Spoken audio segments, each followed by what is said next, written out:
नमस्कार. GSIT सोल्युशनमध्ये आपले सर्वांचे स्वागत आहे. पुणे जिल्हा नागरी सहकारी बँक असोसिएशनमध्ये चांगली एक भरती आलेली आहे. त्याच्यामध्ये ही जी भरती आहे ती भरती लेखनिक या पदासाठी असणार आहे आणि एकूण 19 जागा या ठिकाणी भरल्या जाणार आहेत. या भरतीबाबत आपल्या चॅनलवरती फ्री ऑफ कॉस्टमध्ये या भरतीची तयारी करून घेतली जाते. त्याचबरोबर तुम्ही कोणत्याही जिल्हा बँकेची परीक्षा देत असेल तर त्याची तयारी फ्री ऑफ कॉस्टमध्ये आपल्या चॅनलवरती केली जाते आणि त्याचे बरेच सगळे व्हिडिओ आपल्या चॅनलवरती अपलोड केलेले आहेत. त्यासाठी मित्रांनो, तुम्ही अजूनपर्यंत जर आपल्या चॅनलला सबस्क्राईब केलं नसेल तर प्लीज आपल्या चॅनलला सबस्क्राईब करा, लाईक करा आणि सगळ्यात महत्त्वाचं म्हणजे बेल आयकॉनचं बटन क्लिक करा, म्हणजे तुम्हाला याबाबतची सविस्तर माहिती मिळून जाईल. तर मित्रांनो बघा, ही जी भरती आहे पुणे जिल्हा नागरी सहकारी बँक असोसिएशनसाठीची ही भरती आहे. याच्यामध्ये 19 पदांसाठी जी भरती आहे आणि बघा आवश्यक क्वालिफिकेशन काय देण्यात आलेलं आहे की तुमची वाणिज्य शाखेची मान्यता प्राप्त विद्यापीठातून पदवी झालेली असलं पाहिजे. त्याचबरोबर तुमचं MSCIT किंवा समतुल्य प्रमाणपत्र कोणतंही इथं चालू शकतं, हे इथं लक्षात घ्यायचं आहे. त्याच्यामध्ये बघा इथं जॉबचा एक्सपिरियन्स वगैरे काही मागितलेला नाही, परंतु बघा ज्यांना बँका किंवा पतसंस्थेतील कामाचा अनुभव असणार आहे त्यांना इथं प्राधान्य दिलं जाणार आहे. त्याचबरोबर ज्यांचा JAIIB किंवा CAIIB GD&CA ज्यांचं झालेलं आहे अशा विद्यार्थ्यांनाही इथं प्राधान्य दिलं जाणार आहे.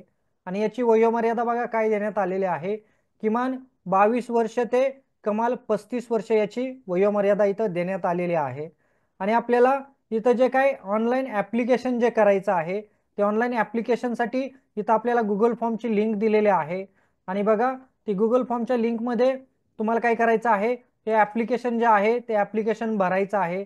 इथं तुमचं डिटेल विचारलेले आहेत, तुमची प्रोफाईल विचारलेली आहे, MSCIT झालेला आहे का नाही या गोष्टी विचारलेल्या आहेत, कॉम्प्युटर सर्टिफिकेट आहे का नाही हे विचारलेलं आहे. आणि एक्झाम फी जी आहे ती पेड केलेलीच इथं तुम्हाला डिटेल विचारलेले आहे, UTR नंबर विचारलेला आहे किंवा तुम्ही फी जी आहे ती कोणत्या अकाउंटमधून ट्रान्सफर केली त्याच्याही डिटेल इथं विचारलेल्या आहेत.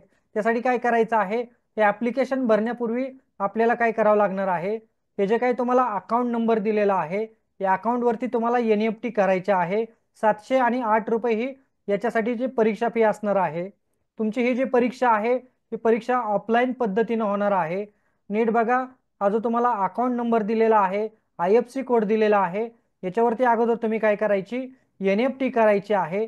आणि तुम्हाला इथं बघा क्लिक टू अप्लाय म्हणूनचा जो फॉर्म दिलेला आहे त्याच्यावरती क्लिक करायचा आहे. त्याच्यावरती क्लिक केल्यानंतर तुम्हाला इथं गुगल फॉर्म ओपन होईल आणि गुगल फॉर्म ओपन झाल्यानंतर तुम्हाला इथं तुमचे ग्रॅज्युएशनचे मार्क असतील, 10वी 12वीचे मार्क्स असतील ते सगळं भरायचं आहे. MSCIT इथं कंपल्सरी केलेलं आहे. पोस्ट ग्रॅज्युएशन डिग्री इथं ऑप्शनल आहे, हे लक्षात घ्या. आणि फी कशाने पेड केली ही सगळ्या डिटेल इथं टाकायच्या आहे. त्याचबरोबर तुम्ही जी काही फी पेड केलेली आहे त्याचा स्क्रीनशॉट इथं अपलोड करायचा आहे. फोटो तुम्हाला अपलोड करायचा आहे, रिझ्यूम इथं अपलोड करायचा आहे. आणि ही भरती ऑफलाईन पद्धतीनं होणार आहे, हे इथं लक्षात घ्या. बघा 19 जागांसाठीची ही भरती आहे आणि पिंपरी चिंचवड भागातील नामांकित बँकेकरता लेखनिक पद हे जे आहे ते पद इथं भरलं जाणार आहे. मित्रांनो, तुम्हाला या भरतीबाबत तुमच्या मनामध्ये काही शंका असतील तर तुम्ही या व्हिडिओच्या कमेंट बॉक्समध्ये कमेंट करू शकता. आणि तुम्हाला याची जी तयारी आहे ती फ्री ऑफ कॉस्टमध्ये आपल्या चॅनलवरती करून घेतलेली आहे. त्यासाठी तुम्ही अजूनपर्यंत जर आपल्या चॅनलला सबस्क्राईब केलं नसेल तर प्लीज आपल्या चॅनलला सबस्क्राईब करा, लाईक करा आणि सगळ्यात महत्त्वाचं म्हणजे बेल आयकॉनचं बटन क्लिक करा, म्हणजे असे माहितीपूर्ण नवनवीन व्हिडिओ सर्वात अगोदर तुमच्यापर्यंत येऊन जातील. भेटूया अशाच नव्या माहितीबरोबर. जय हिंद, जय महाराष्ट्र.